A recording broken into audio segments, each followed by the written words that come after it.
Good morning. Welcome to Community Voice. I'm your host, Keith Parris. I want to thank everybody for joining us this morning. Now we're looking at the back to school. I was a welcomer over at Martin Luther King Elementary School. Really? As a matter of fact, This morning? no, not this morning. Matter of fact, Dr. Arrington was the pastor. Was the principal there. The year that I was out. I don't know if Tyrone got over there, but we welcome the students back for a school year. Oh, it takes me back, man. I'm just looking at how crispy they are right now. Man. Remember you got your outfits at the beginning of the school year? Man, that first day of just waking up and just having that butterfly feeling in your stomach and school and, just getting ready to, set your mind in go mode. You ready to go for the year. Unfortunately for me, that only lasted the first day of school. Because that second day of school, I was a fool. So, yeah. Man, you should just stop. I'm just saying, man. You don't shine the greatest light on yourself. No, man. I don't. But one thing about me, I tell the truth, bro.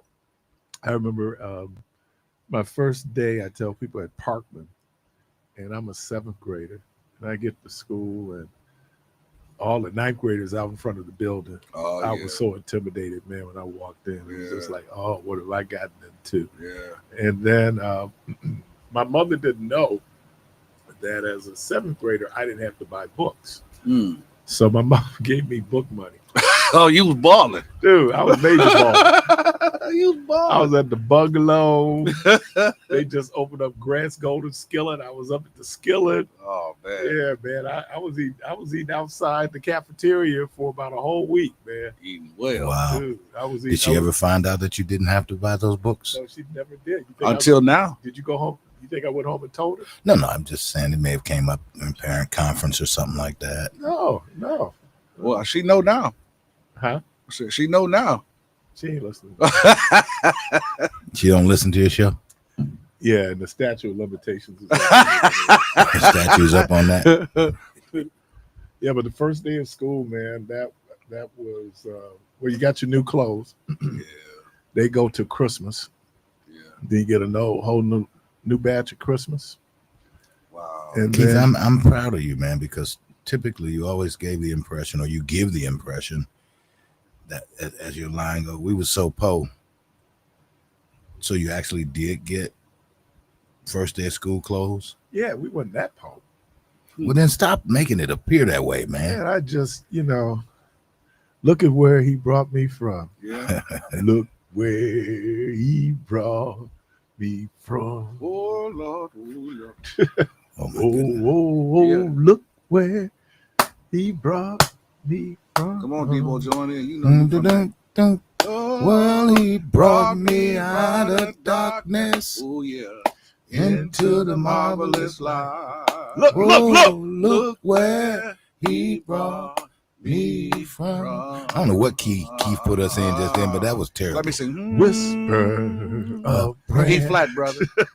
Now, that's it. Whisper of prayer. Yeah. Stop hollering at the Lord. So anyway, phone lines open 414-444-5250, 414-444-5250. Whatever on your mind. It's Tuesday. There will be no Be Healthy Be You normally. My wife asked me, she said, you got the nurses on this morning? No, not this morning. But no, Be Healthy Be You. Well, Keith, I gotta ask, what did you do yesterday special? What you grill? What you grill? I did some spare ribs. And that's why we're not having Be Healthy Be You. Yeah, because I had to explain those ribs. Yeah, you got to do some explaining. Man, they was falling off the bone. That's good. They call it 3-2-1. Oh. So 3 hours of indirect heat smoking, Mm-hmm. and then 2 hours, they say in the oven or. So man, I could only did about an hour because those man they the bone. I don't like when the bone pops out of them. What? Yeah, man, where the bone popped out of these. Man. Yeah, Doc, that's that. And when I took them out to caramelize the barbecue sauce, Oh my back God. on the grill, Oh they my fell God. apart, man. Those are spare ribs. Those weren't baby backs. Oh my Yeah, God. spare ribs are easy to cook to me. Man, but when they fall off the bone like that, Yeah, they're not. Because, you know, you really think now, baby backs, they're so tender yeah, that, you know, you can do that. And usually people just wrap them in aluminum foil, Yeah. cook them on the grill. Yeah. But, yeah, man, it was falling off the bone. oh man. So I had So I'm some sure Clark, Christopher going to call Clark in. Kent's ribs the other day, and I'm still trying to get my tooth out of there. Wait, I you didn't got even say that. Good morning, Debo. Good morning, Jermaine. What up, Clark? Yeah, yeah. That's his patent right there. You should see when he do it. He holding it. That's his patent right there, dude. That dude is funny. What they say man. now? What it be? What it gonna be? What it be? What it do? What it do? What it What it do? do? What it do, man? What Yeah. it do? What up? That What used to up? be What what it it do? be. Yeah, What it be? be? What it be, y'all? What it be? So yeah, man, I did that. I watched Naomi just. Oh, she She just whooped poor Coco. Oh, poor little. Hey, no, Coco. but no. I don't think she whooped Coco. I think Coco made mistakes because she made 4 mistakes on her return hits, which cost her. So- She's been dealing with some stuff. You know, she's changed her coaches. She's been dealing with her serve. And I saw that too because she actually said that when she hit the net the second time, she looked over to the side and said, "Nothing is working." And so I think it's more her. And then look, Naomi. If is you a hit grown 2 woman. nets, isn't that a penalty? Yeah. Yeah. That's double fault. Yeah. But she, you know, Naomi is a grown woman. Fine too. Yeah, I mean, Jeez. she had a kid. Because when first time she played Coco, she was 21. Coco was 15. Yeah. So you know the age difference. Oh yeah. And Experience difference. Yeah. Yeah. So watch a little bit of that. Man, wait. Did you see the Colorado game? They're in trouble. I was so waiting. Too much talent. Yeah. Too much talent playing in Yeah. the NFL right now. Yeah. They in trouble. Ooh, they're in trouble, man. Yeah. Yeah. I did watch it as much as I could. Yeah. But yeah, they got Hey, but Archie looked bad. I did watch Texas. He looked bad, bro. Did he look bad, or that's just how good Ohio State is? Well, it was a low scoring game. Yeah, I mean that they both had top 5 defenses. Yeah. Oh man, and I don't know if they back. It's hard to get on the bandwagon now when you think about the U. Man, did you see that catch? Yeah, but they whooped Miami. What? No, I thought Miami won. whooped Notre Dame. Yeah. I'm sorry. Yeah. So it's that hard, catch, you know. I got family down in Miami, Yeah. and they're bigger Hurricane fans than they are Dolphin fans. Man, but they look good though. Yeah, I mean, I don't know. They might be back. Yeah, because they look like the Miami of old. And then Florida State beat Alabama. Yeah. Hey, but that catch that Daniel Jr. had for Miami was that was prime And the time crazy- Sunday catch. Yeah, and but they did point out that he had to make a spectacular catch because it was such an awful throw. You know, when you see it, you know, when we had a chance to talk to Antonio Freeman, he said, "Man, Favre used to lay you out, dude. You made some incredible catches. I know Favre's daddy did game, and he was making everybody's making, but it was the passes. When you have to go up, man, and make a spectacular catch, Yeah. that usually means the throw is a little bit off, Yeah. you know. Yeah. But it says something about the athleticism of these young men. I don't know how to feel though about the transfer portal. And I understand now, like if a coach can leave, players should be able to leave, and so you're able to transfer and play. And you know, then there's enticements like name, image, and likeness (NILs), which attracts people. But I just don't know how you're able to build consistency when you're getting like a quarter or half of your roster is new players coming in. Well, Now for Duke, like let's say you playing at Boise State, yeah. Now you get to transfer to Alabama. And you still got that year of eligibility. Oh yeah, you're able to play, and that's why they set up some of these games where they're playing against these sub bowl folks, and you get a chance to scout the talent. And some of those folks then were going to Port, but they were saying North Carolina, which got crushed last night by TCU. 70 of their players are all transfers.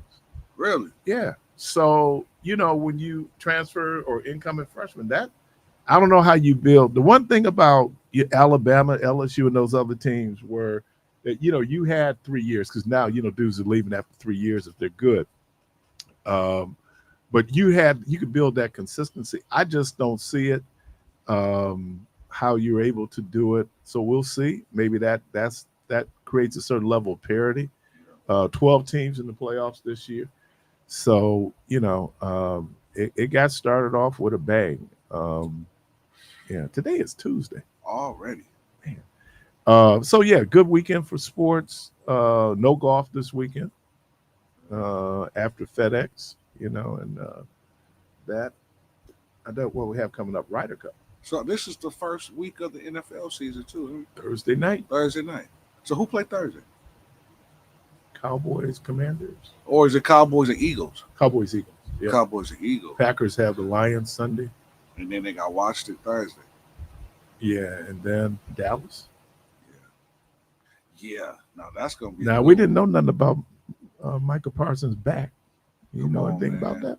I didn't know nothing about it until they talking about he need injections. But you know what happens with that. I wouldn't play him. You know exactly why, because if that disc is off, I wouldn't play him. Yeah, And we don't know how much conditioning he was doing training camp, because of that whole ongoing piece he was having with Jerry Jones. I did shout out Deacon Michael Jones there. I thanked him because, and him and Mr. Jones for sending us Michael. But I wouldn't play him Sunday if he got because what you could do is end up doing worse damage and you don't play at all. So I know that's first home game, right? They played at home, right? When they play the Cowboys? No. When they play Sunday. Detroit, home. Yeah, so that's a home game. Yeah. I know people want to see him. Everybody's excited. Speaking of which, I took my car in for brakes on Saturday. And so they didn't have a loaner, so I had to take Uber. And so, my Uber driver, me and that brother. Now I could have got him to my house quicker because I was at Accra Brookfield. Oh yeah. So he go all the way down to Barker Road, get on 94, take 94 all the way down to 175. No, dude, take Blue Mound to Highway 100, make a left, make a right on North Avenue, get down to the creek, make a left, go down, make a right on Center. I'm at home. You there? But I'm glad it was worth the ride, man, because we got to talking. He is from Gary, Indiana. Oh. So, he was talking about the Bears. And I kept thinking they still suck. Yeah, Bears still suck. But the Bears might look good. Man, they offense, they got some receivers, man, that is gonna give corners some problems, man. They got some cats, man. Now, if they stay healthy, I think it's gonna be. Did you cheer for the 85 Bears? You little guy. No, I didn't cheer. But I did like them when they had refrigerator period and that whole. That was 85. Yeah, that was 85. So I did like that, and I did like that song that they put out. It was funny. But what was it? What was the name of that song? Super Bowl Shuffle. Yeah, Super Bowl Shuffle. Yeah, they couldn't dance at all. And who was the captain with the mullet? That was the quarterback. Oh, that was Jim McMahon. Yeah. They couldn't dance at all. They was only person terrible. could dance in there was Walter Payton. Yeah, it was terrible. Oh man, you do a video. Hated the Bears then.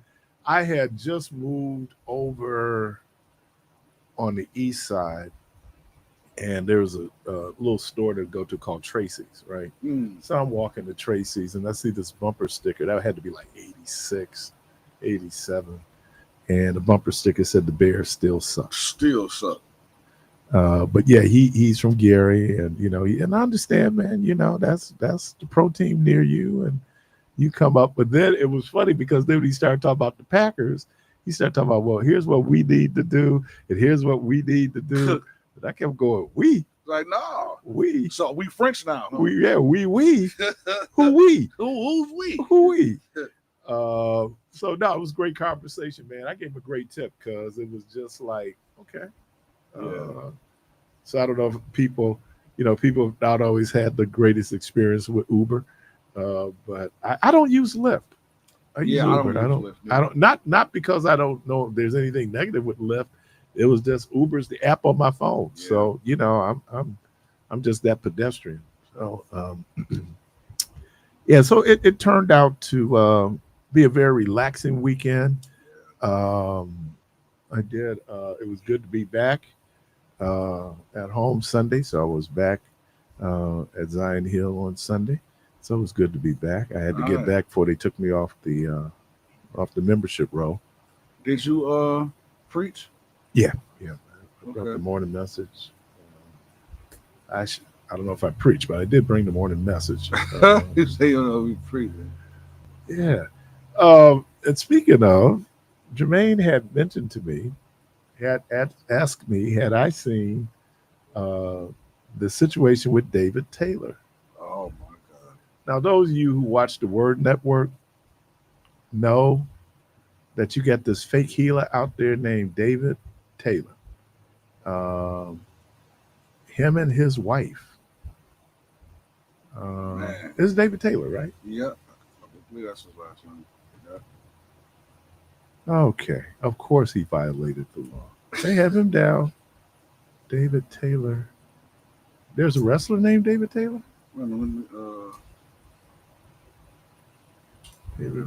Evangelist? This guy here, man. Now, this is from the Department of Justice. The Michigan pastor.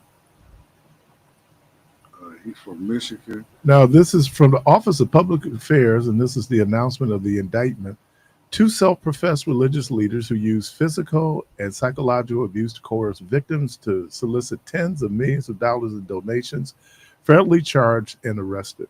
A federal grand jury in the Eastern District of Michigan returned a 10-count indictment against 2 defendants for their alleged roles in forced labor and money laundering conspiracies that victimized individuals in Michigan, Florida, Texas, and Missouri. The 2 defendants, David Taylor, 53, and Michelle Brannon, 56, were arrested today in North Carolina and in Florida in a nationwide takedown of their forced labor organization.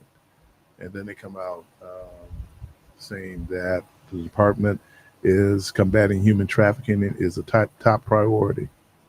Oh, really? I didn't know that.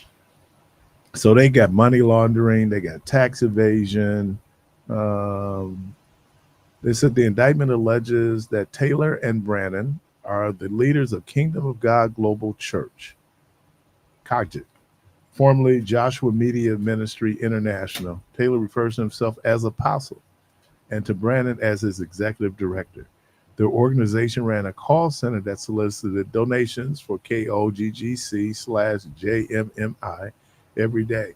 Taylor established his first call center in Michigan and then operated call centers in other locations, including Florida, Texas, and Missouri. Taylor and Brannon, according to the indictment, compelled their victims to work at their call centers and to work as his armor bearer. I'm looking to hire an armor bearer. Look like there might be some available. Right. Taylor demanded that his armor bearers transport women from ministry houses, airports, and other locations to Taylor's location, ensure that the women transported to Taylor took Plan B emergency contraceptives. So he was having unprotected sex. Mm-hmm. Wow. This is kind of like what Jim Jones did, though. Wow. Taylor and Brannon punished the victims with public humiliation, additional work, food and shelter restrictions, psychological abuse, forced repentance, sleep deprivation, physical assaults, and threats of divine judgment in the form of sickness, accidents, and eternal damnation. So he was damning folks to hell, huh? Wow. Cause it's hard out here for him. Wow. Wow. I watched him and I didn't know he was even still in operations because he just keeps looping, old crusades where they go out. So, you see wheelchairs. So they did fake healing, all these different things. That's people are people will take advantage of people. And I think when you do it in the name of God, now I don't know, it's not for me to do eternal damnation, but it seems to me that there's a very special place. In hell. That's to me. But Yeah. again, I'm not God. I'm not the creator. But man, I mean, you pimping people at their lowest point. They're coming looking for hope. Yeah. They're coming looking for, I guess, redemption, and then you just take advantage of them because you know that you can. So, question, Keith, that scripture that says that it's better for you to tie something around your neck and cast yourself into the water than to lead the people astray. Yeah, I just think as a general rule, whether the Bible says it's wrong or not, it's wrong. I Yeah. mean, this is, I don't need to go to the scriptures for that, man. You're taking advantage of people. Well, no. And you're doing it in the name of God. Right. And so, and for a lot of these people, I did there was a thing called So You Want to Be a Cult Leader, right? I think it was Netflix or somebody. So they go in and show you all the tricks of the trade of being a cult leader, right? Mm-hmm. And when you think about, it can end tragically. Jonestown is a great example of how you had a psychotic individual who, if you go in and really do some research on Jonestown, you come to find out that there are people out there who believe that Jonestown was a government sponsored operation, and basically to see if black people would follow a white messiah.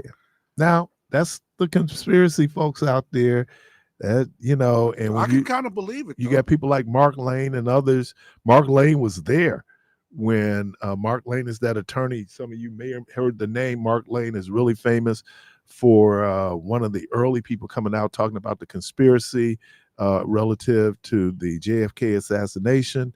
I had many books back in the day, man. I was really a conspiracy guy.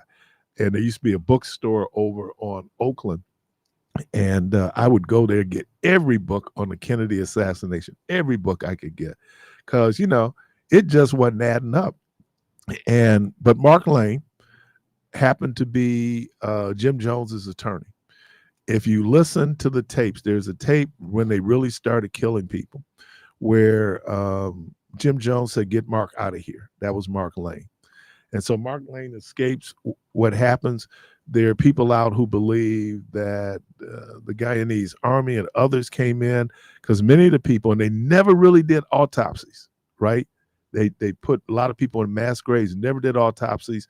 People were saying, "Oh, these people were poisoned, or they took the poison voluntarily." There are many people who were shot. And because once they had killed Congressman Ryan, Jim Jones knew he truly is going to have somebody on his behind now. And so to take folks out. But it says something about how we are so programmed. We're so programmed. When people hear me and I will say tongue in cheek, they said, "Oh, Jesus." I said, "You talking about black Jesus, right?" And the reason why I do that distinction is that there is, I think it's called iconography. I never can pronounce the word. People are very visual. People are visual concrete. When you see certain symbols, those symbols become your truth. And so if you go to the Sistine Chapel, you'll look up and you'll see God is a white male. Okay? God is a white male. And so for many of us, how does that impact descendants of enslaved Africans and even enslaved Africans? When you finally did get religion, because when we first got here, we were not converted to Christianity, right? When we did get religion, we got a religion that in effect said that you should obey your master. And they use that scripture from Ephesians where it says that slaves obey your master. And then when you see that God is white, who? That's why when you hear me, and I know people get mad at me, I'm not going to sound like Michelle. People get mad at me, but you can be mad at me, but that's why God doesn't have a gender. God doesn't have a race, and I'm more conscious now of trying not to refer to the deity based on gender. Because God is bigger than gender. Now people are going to argue with me what the Bible says. Well, of course the Bible says it because men wrote it. They write it in the tense. It's going to be in the male tense because males wrote it. It might be in a different tense if women wrote it, but men wrote it. And so then it's always from that perspective of the male. That's where we get patriarchy from, right? So anyway, I say I got a caller. I know we need to take a break. Take the caller for a break. All right, caller, welcome to the program. Yes, sir. Good morning, Mr. Parris. Thank you for taking my call. Good morning. You're listening to iconography. I think it's a 5-syllable word. Has to do with idolatry for the most part, or when people take human created things and they personify them, give them human attributes, and to the point whereas the people become worshipers of inanimate objects or things. Even for the most part in this society, it's with popular culture. I think that's what they call it. Like, those are the icons or the people that people aspire to mimic or be like or live up to their standard from afar, and they have no actual idea to prove if this person is actually what they see. So iconography is what you're talking about. And thank you. Right, iconography, 5 syllables. And with that, with the establishment or the addition of Caucasian as the head, as God over all, is basically the concrete thing, object that is used to substantiate white supremacy. Because if God is white and you think there is a God, then subconsciously you're going to look at these Caucasoid people as greater than the greatest of any and everything. Weren't we programmed to do that? That's what the Caucasian did. Well, I'm just saying that anytime a group of people are enslaved, what the dominant group of people says is that you take on our culture. There's always been those. You become amalgamated or assimilated. Right. But America's version of slavery was not as those that may have existed in the past. Right. Those people were not forever slaves. Exactly. They were not generationally split up. They did not have forced intercourse with their forebearers.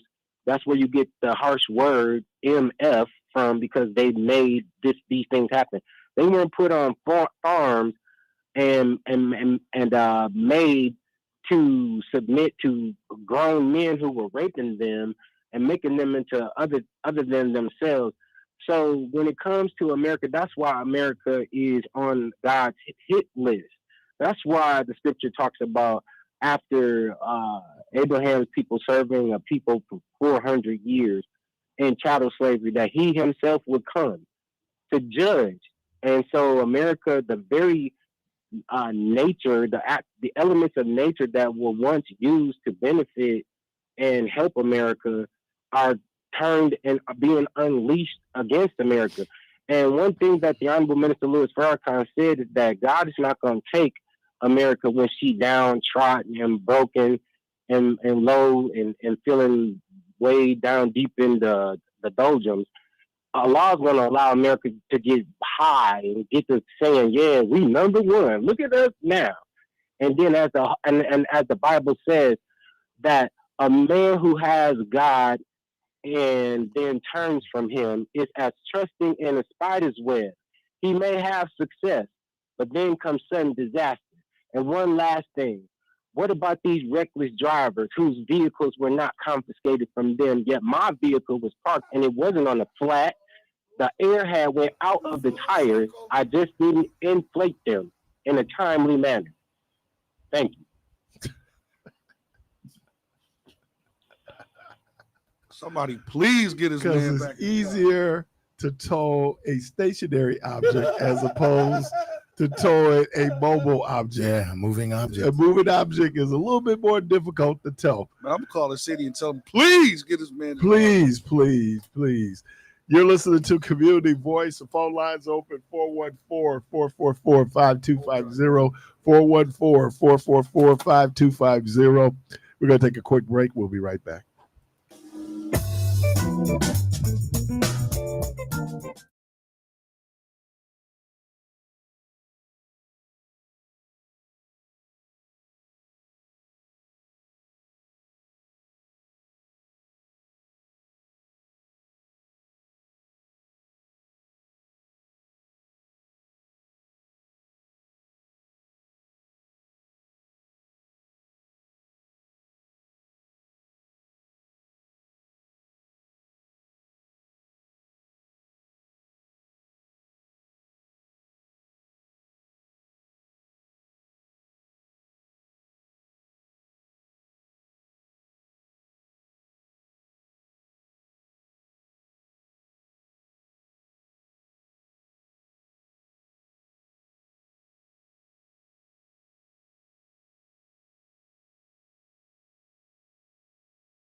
You're inside Community Voice on WNOV 860 AM and 106.5 FM with your host, Keith Parris. All right, welcome back to Community Voice, and we're just looking at here Fox News, anything crime is Fox. They said 6 cars were towed this weekend. Not including Chris. Not including Chris. Christopher's, I'm sorry. Christopher's, yeah. Call him up to the I don't want program. him calling, checking me. Good morning. Good morning. Good morning to you. You know, I was just amped up to call in, man. You know, when I hear people talking about African slavery and talking about Africa and slavery and then talking about the destruction of America, you know, if this nation destruct, or if it falls, or if anybody becomes a majority ruler, it won't be us, and we'll be on the bottom. This is our home, man. Okay, it's right here. This is America, whether you like it or not. It's our home, and what you got to realize is this right here. In the last census counted, it was only 45 or 46 million blacks in the whole round world.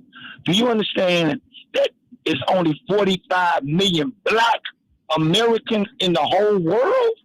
I mean, you might got a few of them that have came from here, and they might be in, you know, Australia, places like that. You said you that know, last Canada, week. I'm trying to get to America. Okay, Huh? I'm trying to get to what does that have to do with the price of tea in China?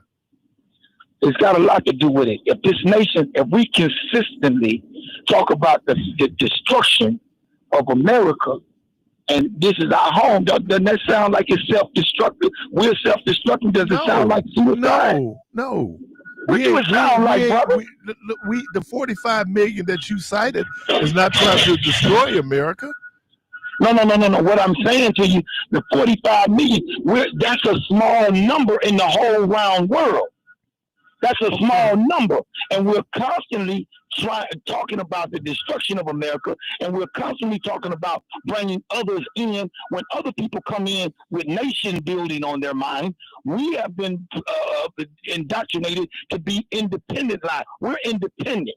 Other countries, other people come in, and that's why we're stuck at that low number. What I was talking about was the iconography. Thank you, Christopher. Of a white Jesus and a white God. That's what I was talking about. Okay, fine. A white Jesus and a white God. Is Jesus white? We passed that point. No, we're so not. what are we gonna do? Stay stuck on the white Jesus? No, we're when not. we know that that's not real. We still stuck on white Jesus. In charge will try to dominate and put their people. And make it seem as though they're God or Lord over another people. I mean, let's be realistic. We still stuck on white Jesus. Well, guess what? Only those that are miseducated are stuck on white Jesus.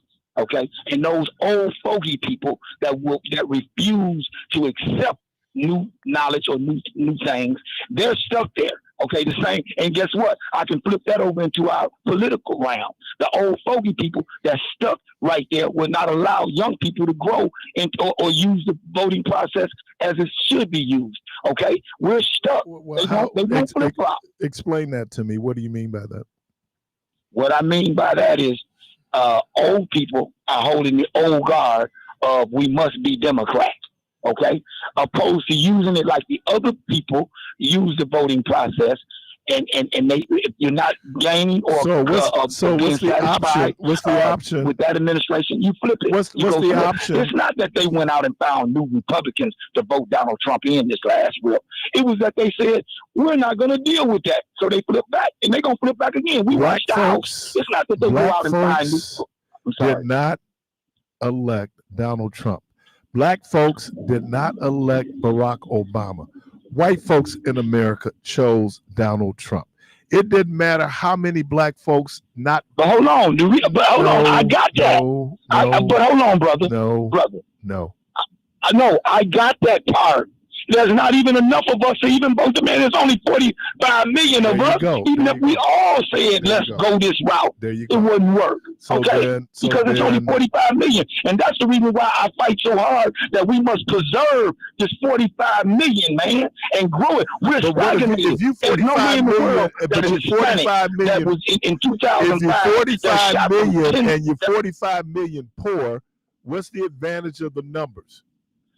There are no advantages in that number. Existence here in America, man, the black American. Do you understand there's no other black Americans in the whole world?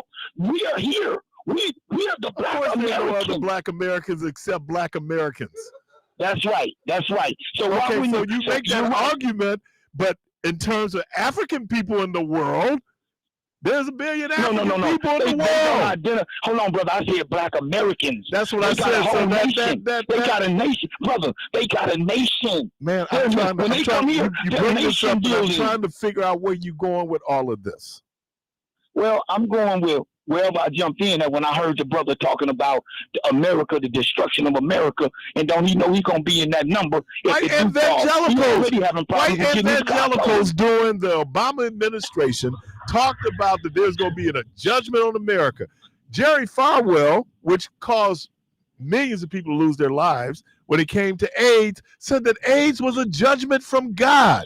So when people are talking about America being judged, it's not just black folks who said America is going to be judged. Yes, look, can I say this to you? We should not be in that number because we're not the majority. If the majority want to talk that crazy talk, be in what number? What number? Hold on once. We're not in that number. If the majority want to talk about letting America fold and fall, good. Let it fold and fall on them. When it comes down to the minority, us, the 45 million, because I ain't talking about that 61, 68 million Mexicans, and them the ones that we can count. There's not 68 million. There are not 68 million Mexicans in America. 61.5 million. It is not 61.5. It ain't that many, dude. Yes, it is, brother. When the last time you did this count on the last census? I think the census showed that there's probably actually the numbers are reversed. It's about 30-something million black folks. Okay, about 30-something, a little bit higher in terms of number of Hispanics. Keith, you're going to have a cleanup. Okay? I'm not going to have a cleanup. I'm just telling you. Yes, it is because there's 61 million. There's not 68 million. 61 million, man, and they growing strong, boy. And them are the ones that we can count on the census that didn't run out of snuck in. They're between 14 and 15% of the population. Are they a growing population? 20%. Are they a growing population? The answer is yes. Please, I can't believe this, man. There's 61 million of them, and them the ones that we can count. And what about all the ones that was let in illegally? Me and you are nothing more than a dot on the sun, and you think I don't want to preserve our?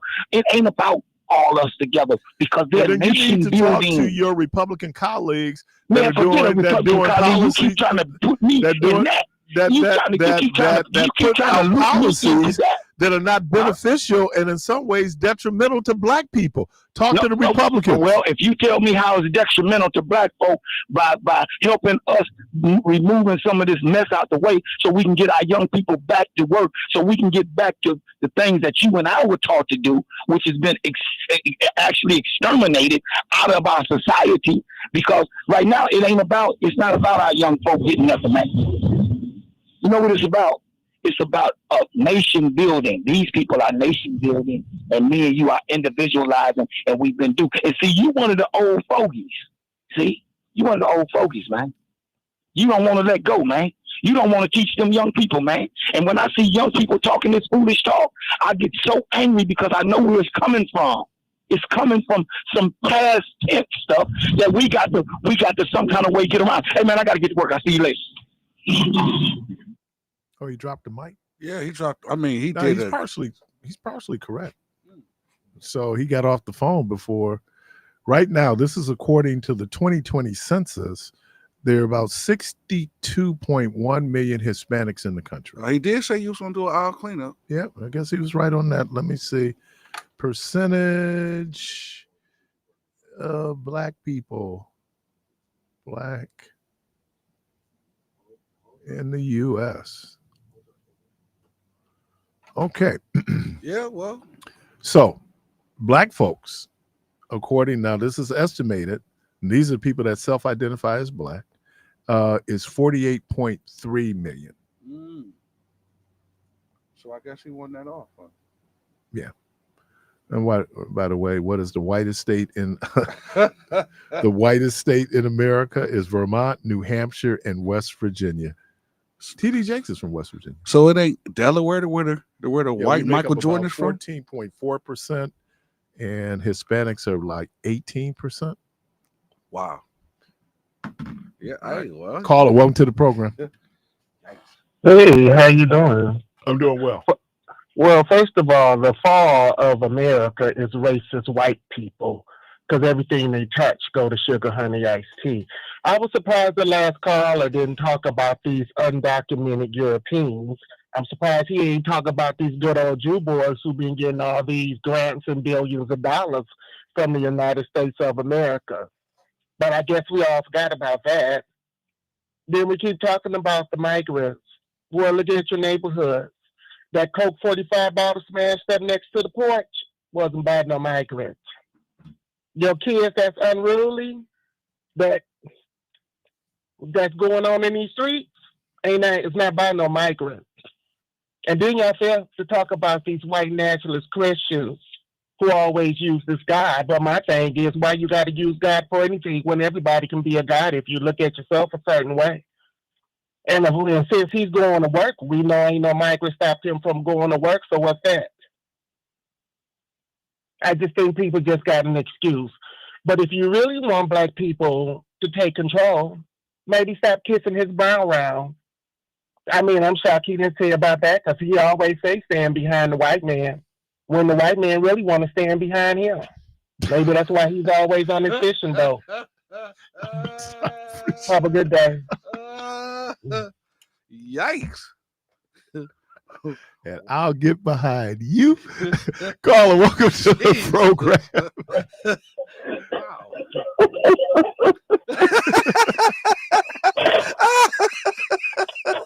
I love Al. I love Al. I love Al. I love him. I just love him. think he brought it home, didn't he? Jesus. Good morning. Welcome. Well, y'all let Meech be on way too long. Meech is about Donald Trump, and that's it. He tries to portray it as if he's about Black people, but Meech don't even know no Black people. Meech is a nigger, and niggers stay together. Okay. Black people ain't got no problem. Let's not. Y'all keep throwing us in there like we got a problem. Our problems are very limited. It's the niggas that's having a whole lot of problems. All right. And as long as you want to stick behind them, you're going to have a problem too. Because that's what's holding us down. Everything bad. You see how they can get out there and they can do the street takeover? Why can't y'all come together and do a street, read a book? Can't do that. Right. Can't do that. Y'all can do everything else wrong, but you can't do right. And then when somebody comes here and uses America the way she should be used and elevates themselves and their people, you get jealous. Why are you mad at some Hispanics that come here, 50 of them live in a house, they borrow each other's clothes to get a job, and then they elevate. But each one of y'all just want a new car. Something that we did. Yeah. You know, when my folks came up here from Tennessee, they lived. It was a bunch of them until they were able to get on their feet. That's what people do. That's what I would say immigrants, because we're in this country, so we were migrants from the South to the North. But that's what people did. That's how you get ahead. That's what working like I ain't do. tripping at JJ's because they're hiring their people. You're supposed to hire your family before you hire anybody else. Yeah.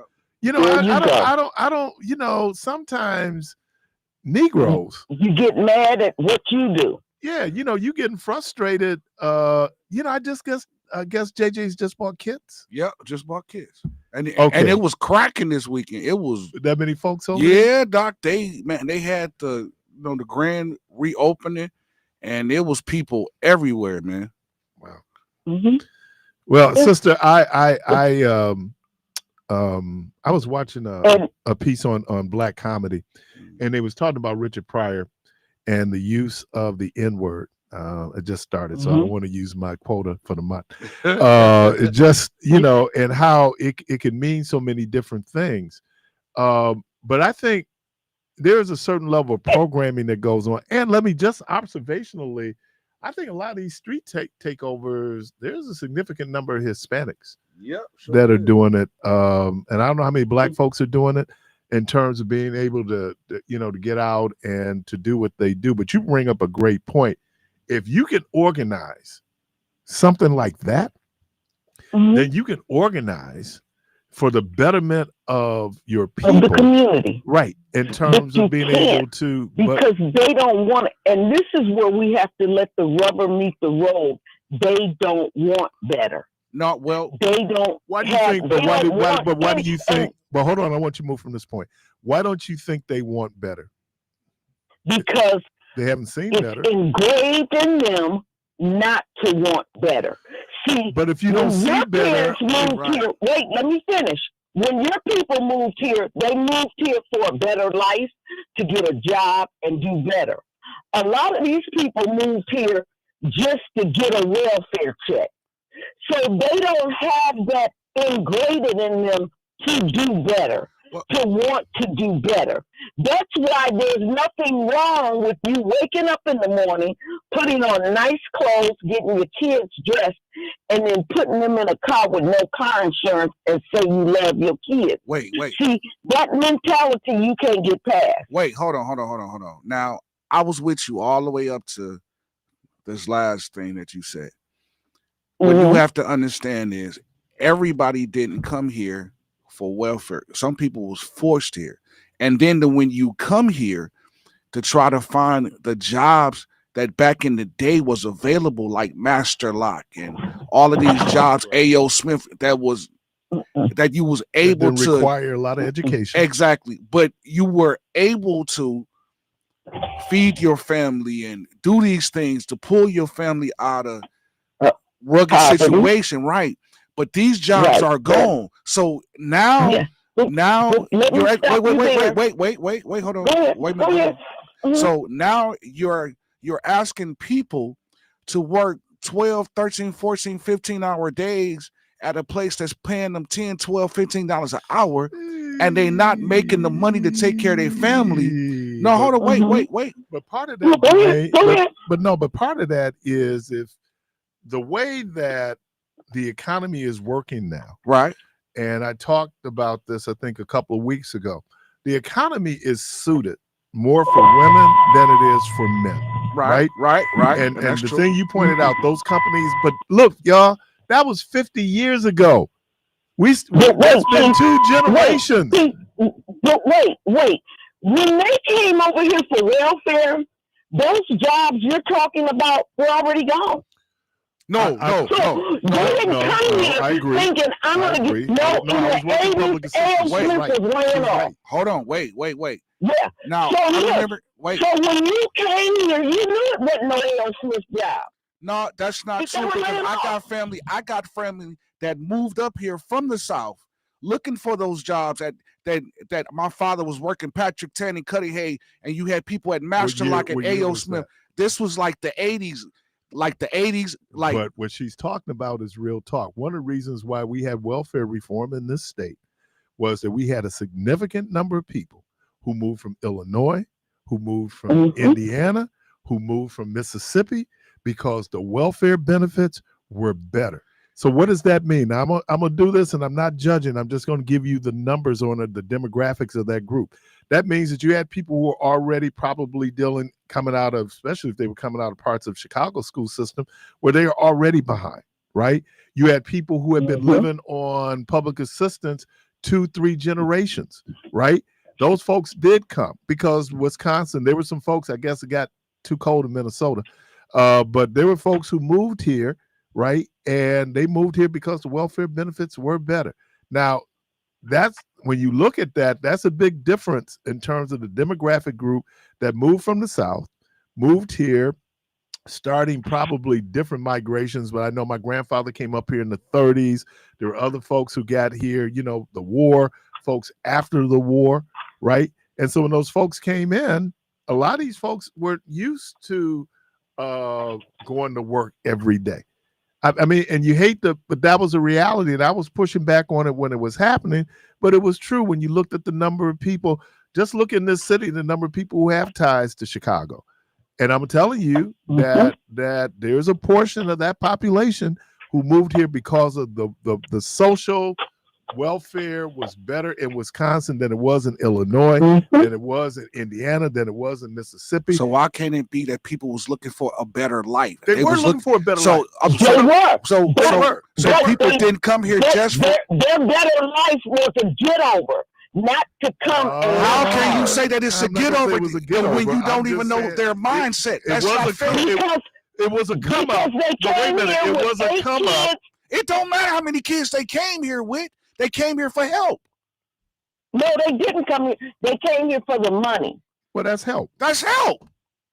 Okay, yeah, but you didn't come here with the realization that one day I need to. You don't know that. You can't say that about everybody. You don't know that stuff Well, happens. I can say this: the majority of them never did go to work, and the majority of them are the ones out here now that still need our assistance.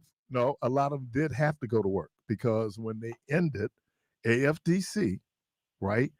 W-2 is so difficult for people to get. People just think, man, they can deny you W-2. AFDC was an entitlement. An entitlement status means that benefit has to be paid. If you're eligible, government has to pay the benefit. When they went in and changed the Social Security Act in 1995, and you can go in and actually go, if you pull up like the Social Security Act, and you get to that area where you see where they have scratched out AFDC, and talked about that you could not put encumbrances, you couldn't put barriers on people applying. You can with W-2 in Wisconsin, which is TANF, temporary assistance for needy families. I will admit that there were people, but that was a come up. If you're getting $300 a month in Chicago and you had 5 kids and you come to Milwaukee, 5 kids was what, $766? That's more money. Now, it's a come up in your mind, but then the reality is the cost, because a lot of those people were getting subsidized housing that was on public assistance in Chicago. So now you move here, you're not necessarily getting into subsidized housing, okay? And then by that time, but I'm telling you, there were legislators who would go down to the old bus station right down there on, is that 7th Street, James Lovell? And he would look at the people coming up from Illinois. And until they put some things in place, there were people drawing checks in Illinois. But you're talking like $300? What's that going to do? And Chicago, $300 was a lot of money. But Chicago had a higher cost of living than Milwaukee. Exactly. And it still does. So I'm saying that demographic shift was there. But if you had people who had been in the system, all they knew was the system, you might go and let me find something better within the system. Never this idea that I'm going to escape the system, because people didn't always see possibility that I could get out the system, right? That I could get out of this environment. So I agree. I think you're right on one level. I'm just saying, but the motivation, I can understand the motivation. If that makes sense. Maybe it doesn't. Appreciate you though. Right. You're listening to Community Voice. We're going to take a break. We'll be right back.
Voice on WNOV 860 AM and 106.5 FM with your host, Keith Parris. Sister, I hope you still listening. We just had on a further review.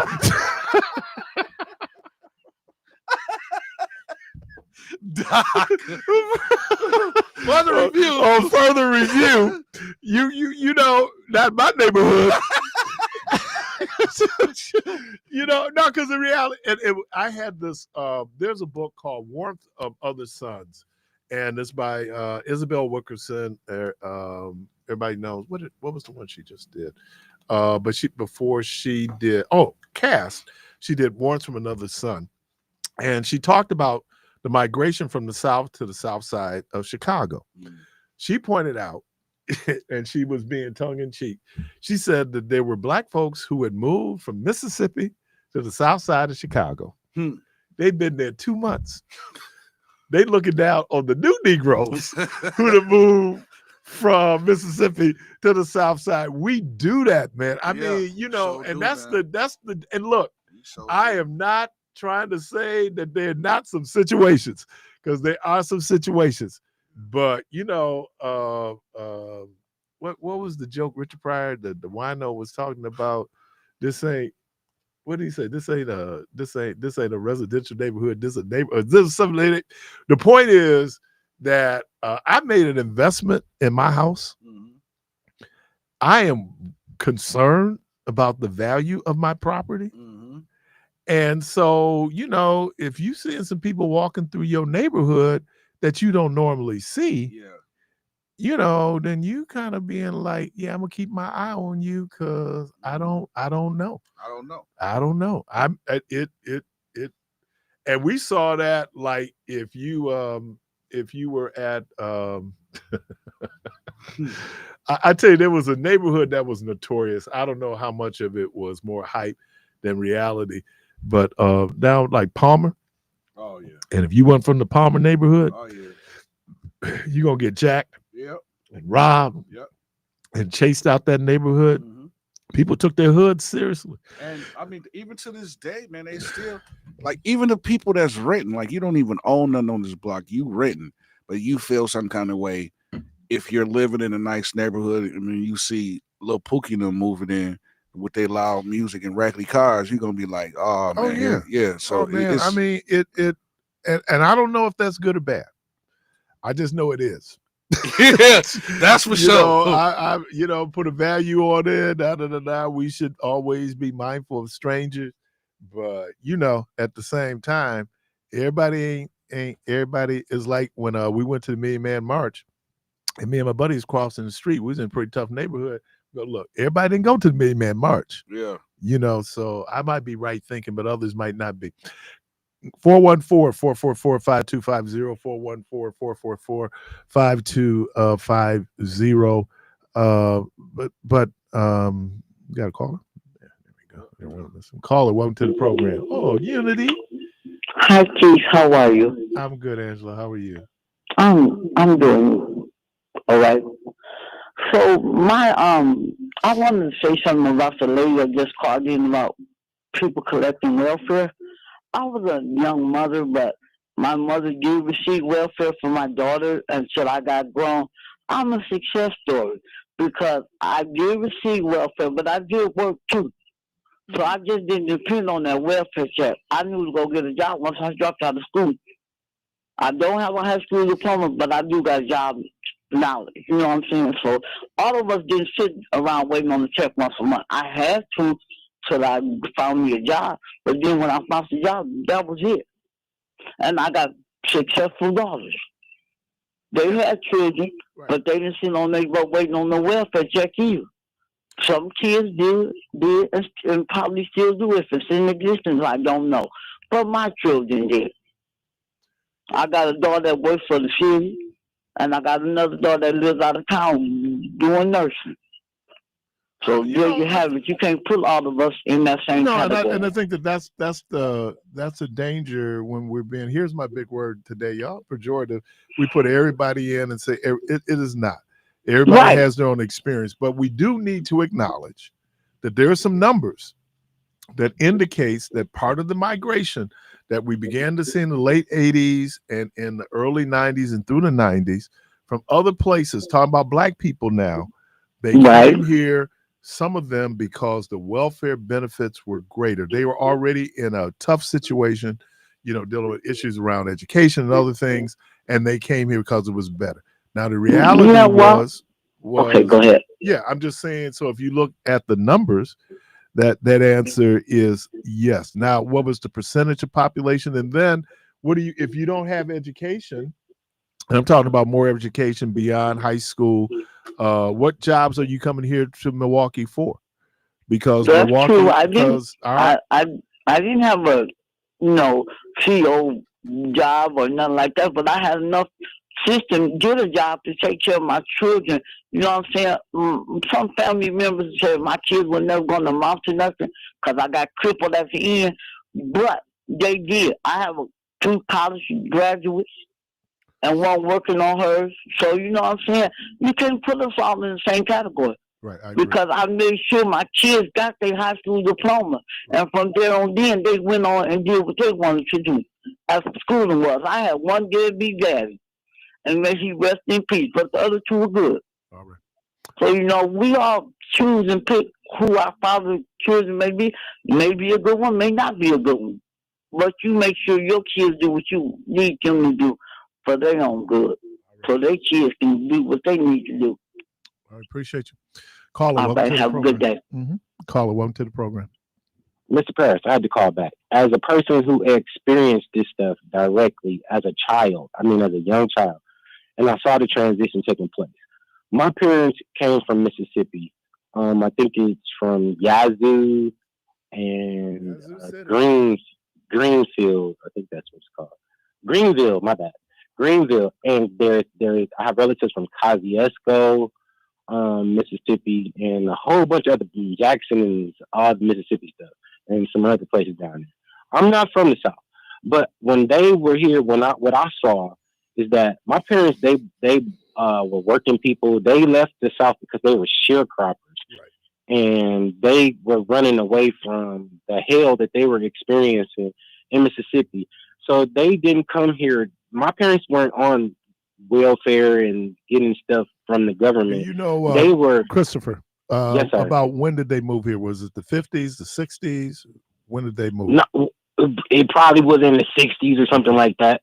Because I wasn't born down there. But what I know on the block that we started on, and my address was 2553 North 24th Street, the north side. There was a grocery store.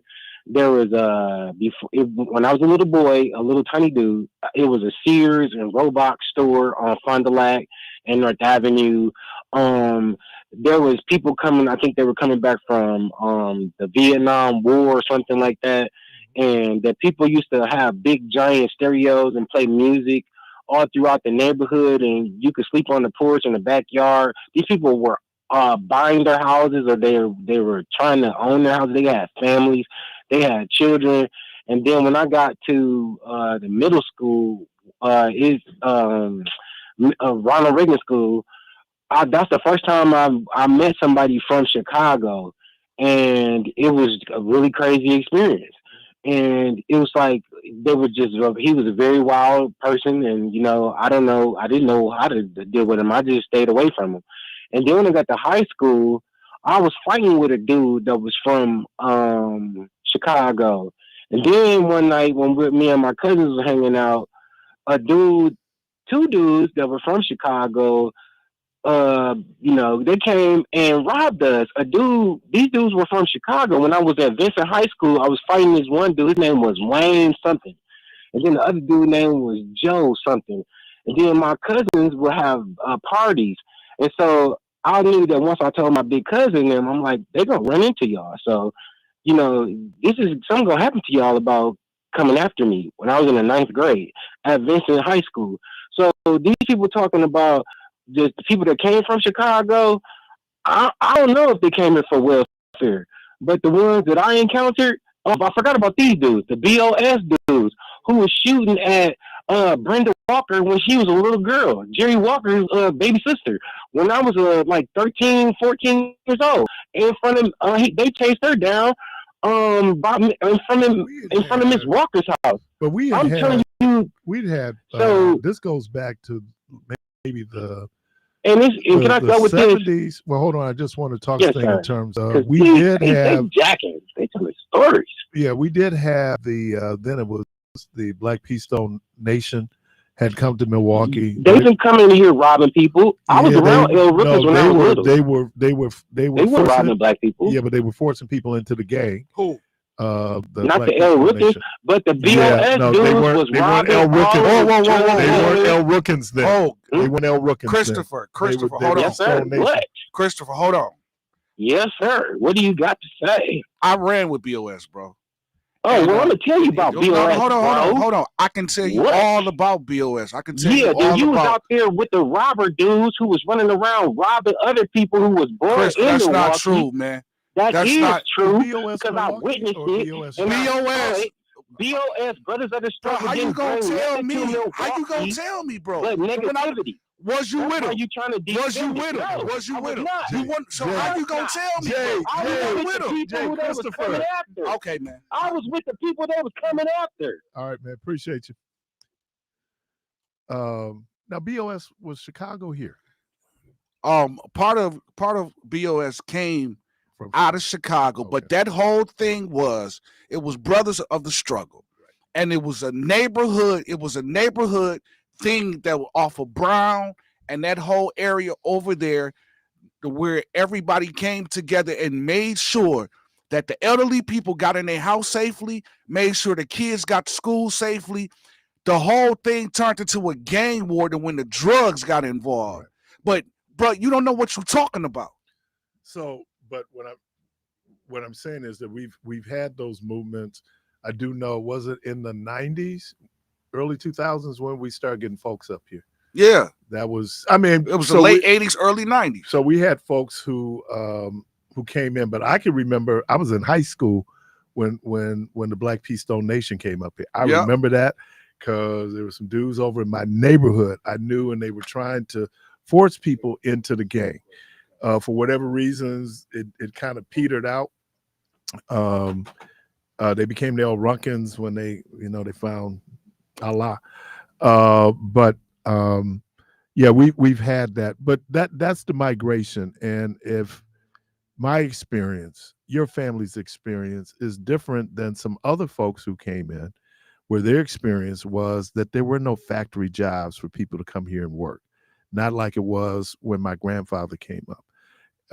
And so what do you come here for? And again, I mean, just acknowledging that there have been people who came here for that and came here and thrived, did well, their children did well.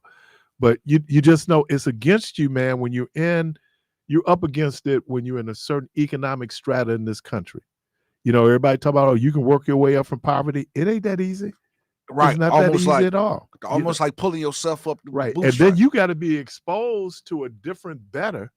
You know, exactly. If your come up, or you see your come up as getting a car, you see that you have jewelry and all these things, and there's no one showing you that your come up has to be long term and not short term, then it's hard out here for a pimp. Caller, welcome to the program.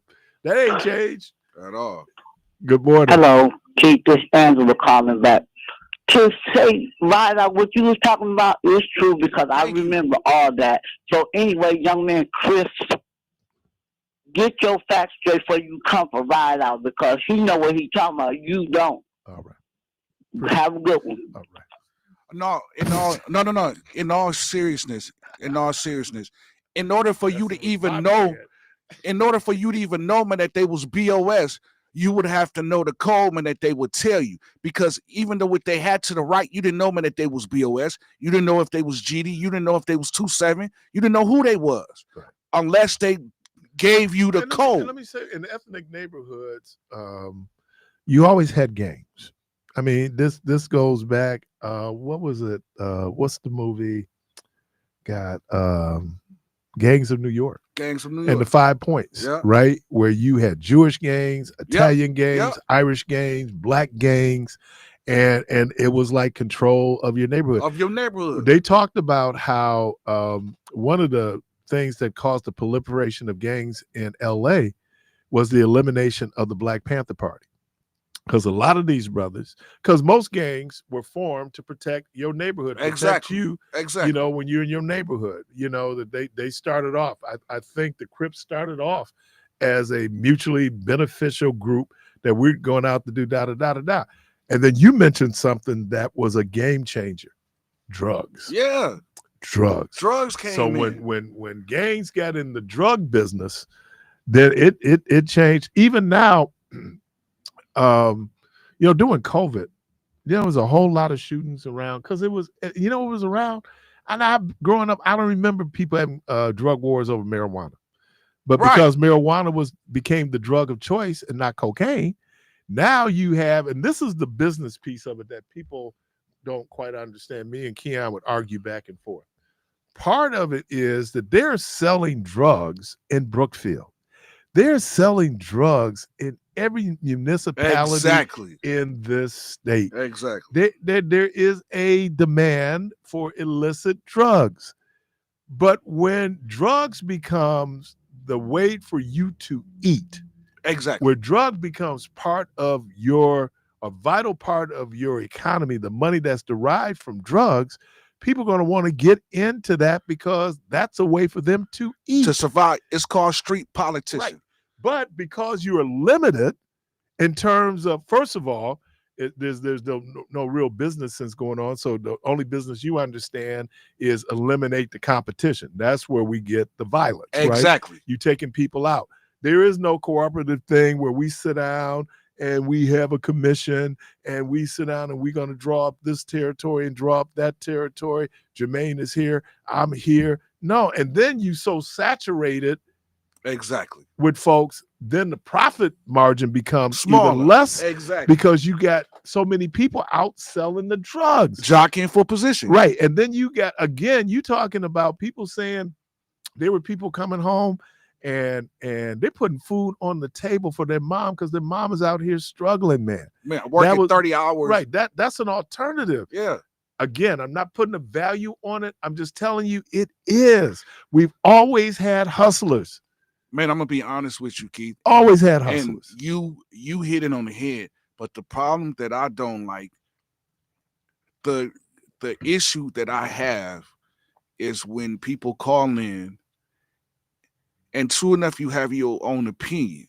But when you get to try to spew your opinion as truth, I can't let you do that, especially when I was there and you won. All right. Were you there? Man, I don't like that, man. It pissed me off. Pissivity. He's at a high level of pissivity. Yeah, man, don't call with that, man. Don't. You're that. listening to Community Voice. And dude, we're gonna print up some t-shirts. We're gonna take a quick break. We'll be right back.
860 AM and 106.5 FM with your host, Keith Parris.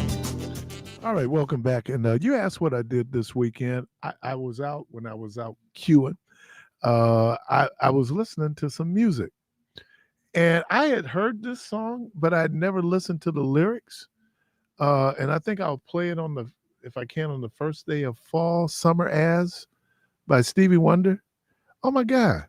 What's the name of it? Summer As. I don't think I ever heard it. Summer AS. And it just talks about how you listen to the lyrics, how it was, God, Stevie Wonder, the boy is a genius. He is a genius, man. Yeah. Caller, welcome to the program. Good morning. Yes, Keith.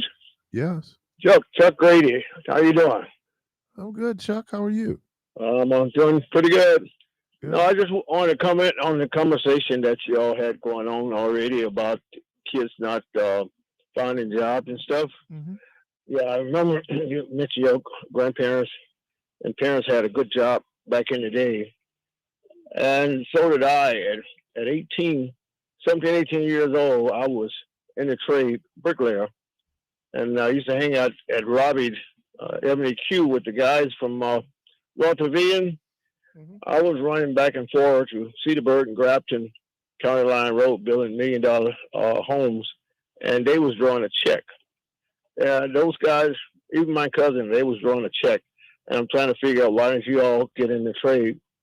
And so years later, I worked for MPS, and I tried to get the trade started back up in a lot of the schools, like Fulton and Parkman, that was already set up. And the principal didn't want to hear it. So that was out, but the trade was still going. And for years, I tried to get young blacks back in the trades, and they would not do it. First thing they would ask, is there a test? I said, yeah, you got to take a test like I did. But that's the way we went back in the day up until now. Can I ask you a question? Yes. So were you born in Milwaukee? Did you come from someplace else? Yes, I came from a little town called Philadelphia, Mississippi. Oh yeah, we know about Philadelphia, Mississippi. Yes. So your folks were working. I guess that's the point. Even though probably sharecropping, picking cotton, chopping cotton, but folks were working, correct? Correct. So when the folks left who were already working, they came to Milwaukee for what? Work. Well, my dad came here before I was born, and Okay. he came from the military, and my mom too. But my mom left and went back to Mississippi, and that's where I was born. Okay. But I came back to go to college here because they said the college in the South wasn't up to par, and that's why I came back. But along with going back to school, I was a bricklayer, and I built home, Shelter Lake Park up between Grafton and Cedarburg, $1 million home out there, the County Line Road, at 18 years old. And I used to. You saw your old man and mom get up and go to work every day, correct? Correct. Yeah, but those little things where people think those things don't matter, they really do matter. If you're in a situation where you never see anyone get up to go and work a legitimate job, that becomes your normal. You know, at least we had where there was this thing where you're going to work, always have a job. Now, I'm going to tell you, all my life, I've always had a job. Now, I ain't going to tell you I always worked hard on those jobs, but I had a job, right? Because that was kind of like the base. That's your baseline right there, have a job, and then you go. But if you have people where you never saw people get up and go and do legitimate work, then how are you going to aspire to go and do legitimate work? Or if you saw, because there were things where people would work with their dads or work with their moms, but you worked. You know, that's why it's important that you give kids chores, right? Because you learn about work, how important it is to work, again, and to do your job, but to work. So I think that is the difference for a certain portion of the population. You're also beginning to see among second-generation Hispanics where their attitude, and I think it's something about the cities, you know, urban living, that's very different than the South. I was watching a documentary and they were talking about how people came from, they brought religion from the South to the North. But if you look at now where church attendance among Black people in the South is higher than church attendance on a per capita for Black folks who live in the North or live in urban areas. So there are things where culturally there have been some shifts. The places that people might get positive values, they may or may not go to church, right? So, That's right. and we went. Now, again, I started this whole thing off talking about white Jesus, but I'm just saying at least you had something there where there were values, there was a certain level of respectability that they expected people to have. But if you're not in that environment, I don't know how people expect folks to aspire to something they've never been exposed to. That's right. But Keith, later on, MPS hired a lot of the Black tradesmen to become trades in the school board. And then they started a couple of shops like Tech, Boys Tech, and a few more places. And they hired some of the tradesmen to become teachers. Now, those teachers taught trade. And years later, I went back to Hope MPS after retiring for years to train the young people that was in the trade. But it wasn't hardly no Black. There was mostly Hispanic. Right, because we've been and I think that is, we can't underestimate, man. We have been generationally, for some folks, generationally removed from this, and I use work ethic, that you get up and you do a job, that you do a legal job. But again, if you never saw people go to work, and then when they did go to work, it was always the hustle, then you pushing up against something. So I think we have to acknowledge that. I think the other thing that MPS was kind of up against, it certainly when I was there, was this idea that they were tracking males. They used to have tracking going on. So if you saw someone like Keith who loved to read, who possibly could go to college and do well in college, they might track me to go work, go to shop. And so I think that there was that complaint. But there are a lot of people I know went to Tech, went on to become master plumbers, electricians, because it wasn't easy getting into Tech. It wasn't easy getting into Tech at all, because you had to test to get into Tech. Obviously, because if you're doing electrical work, you're doing plumbing work, you got to be able to read and count. I mean, that's kind of a basic. So, but I appreciate you, man, and the efforts that you did trying to get people to let them know. And again, first generation folks coming here, they coming looking for work, and they're going to do whatever work they can to support their families. That's correct. All right. Appreciate you. Caller, right, welcome to the program. Good morning. Good morning.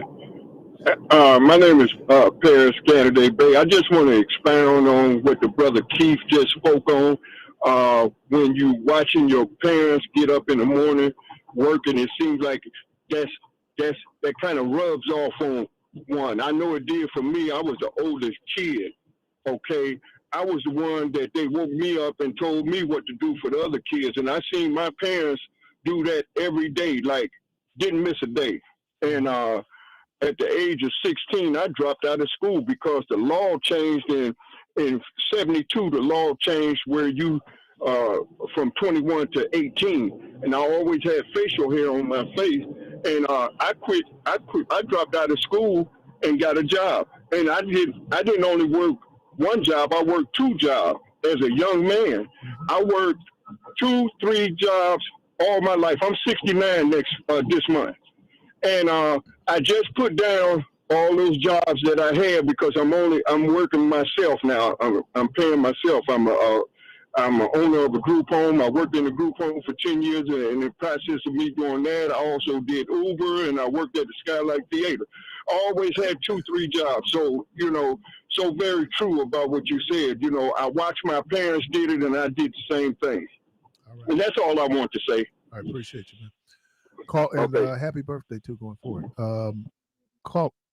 Lost him.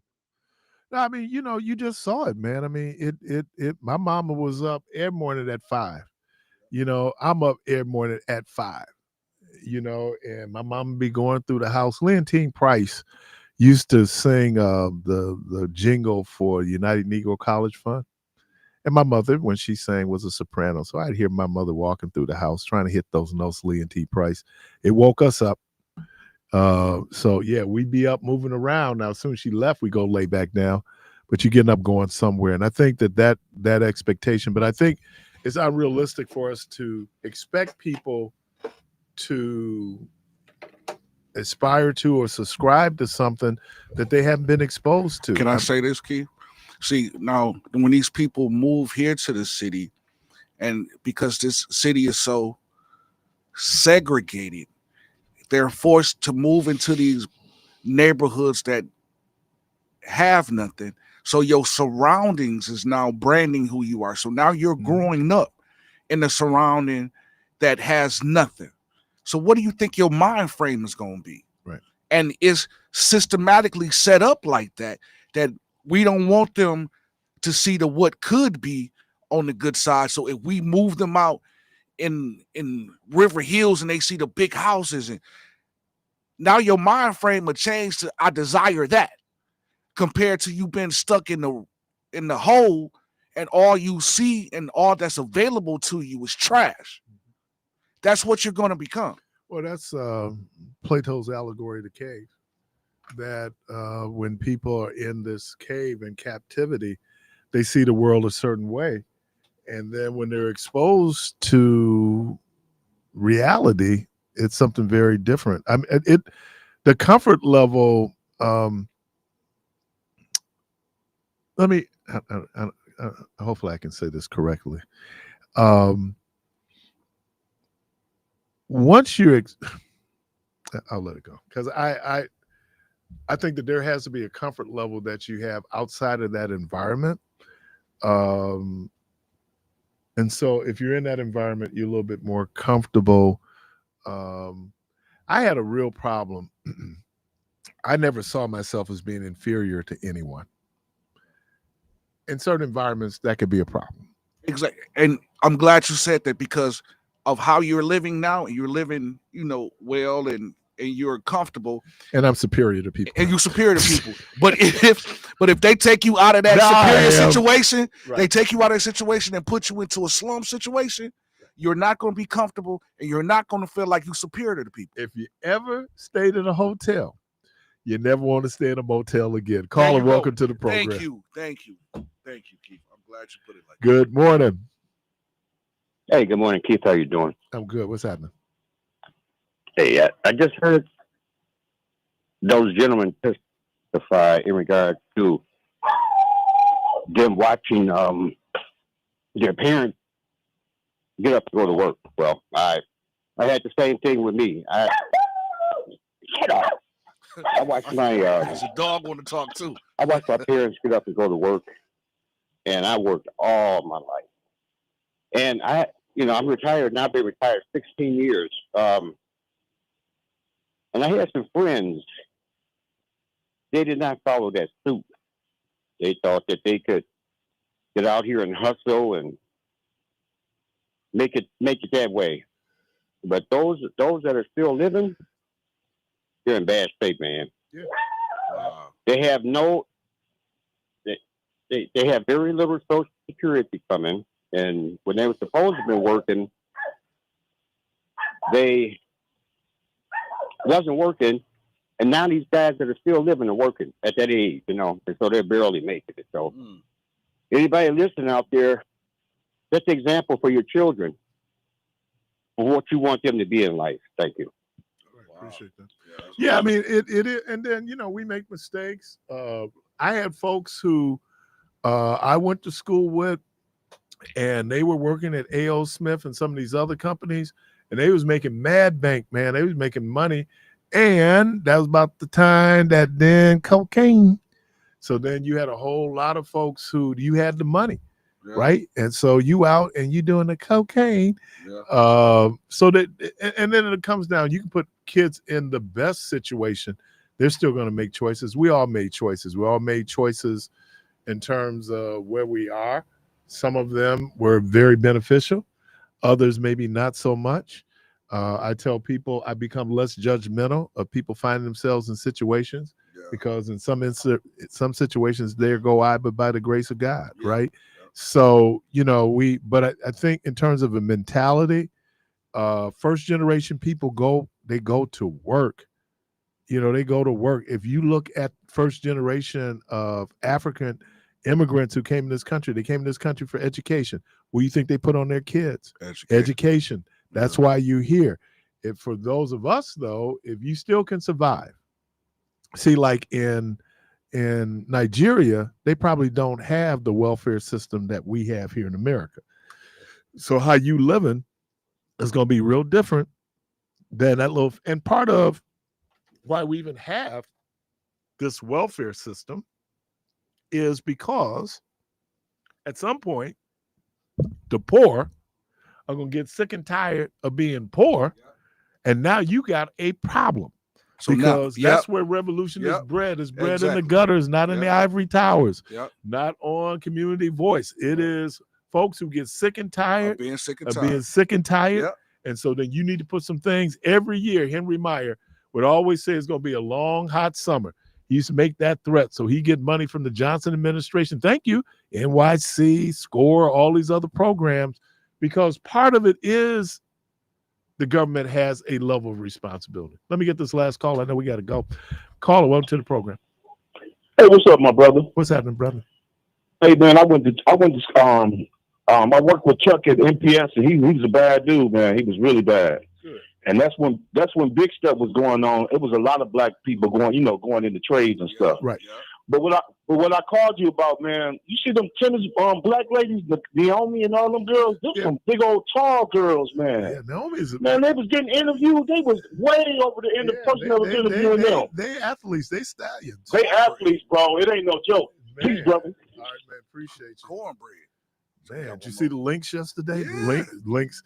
That's going to be a great series, man. Links and the Aces. I hope they get to the finals. Because I'm going to tell you somebody else. Everybody talks about Nafisha Collier.